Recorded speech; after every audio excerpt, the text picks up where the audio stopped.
नमस्कार किसान साथियों, मैं हूं आपका किसान मित्र मनोज पटेल। आप सभी किसान भाइयों को एक बार फिर से हमारी वीडियो पर स्वागत है।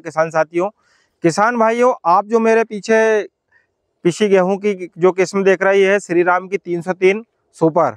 किसान भाइयों, इस अवस्था के पहले मैंने आपको बताया हुआ था कि मैंने इसमें पानी दिया हुआ था और इस अवस्था पर पानी की बहुत ज़रूरत, जब हमारी फसल में दाने का भराव हो रहा है उस समय सिंचाई करना बहुत ज़रूरी है। तो आज मैं इसी पर डिटेल से बात करूंगा किसान साथियों, तो बने रहें अंत तक।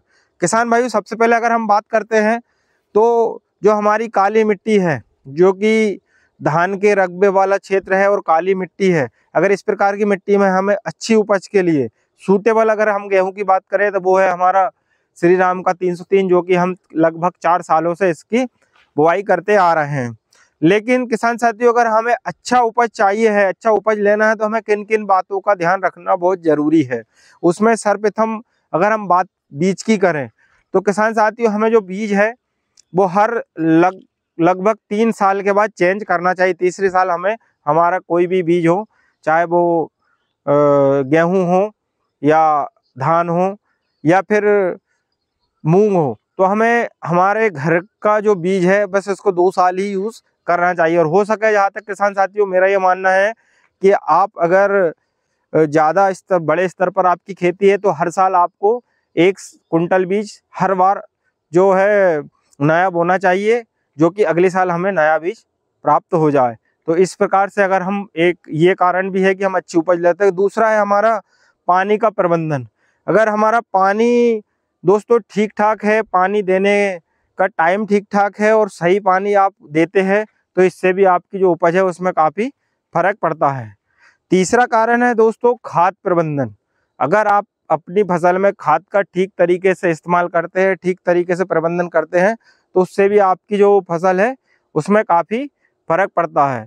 चौथा है दोस्तों स्प्रे, क्योंकि अभी जो धान की खेती हो रही है उसमें काफ़ी मात्रा में बहुत सारे ऐसे रोग आ रहे हैं, ऐसे कीट लग रहे हैं, जिसके कारण हमारी गेहूं की फसल जब कल्ले पर रहती है, कूचे पर रहती है, तो वो ज़्यादा ग्रोथ नहीं कर पाती है, क्योंकि जड़ों में जड़ माहू और भी इल्लियाँ, सफ़ेद मक्खी, उसके बाद में माहू, ऊपर पत्तियों पर चिकनी वाली माहू, इस प्रकार के रोग उसको जकड़ लेते हैं, जिससे वो ज़्यादा कल्ले नहीं कर पाती है। तो हमें एक स्प्रे उस समय भी किसान साथियों करना चाहिए।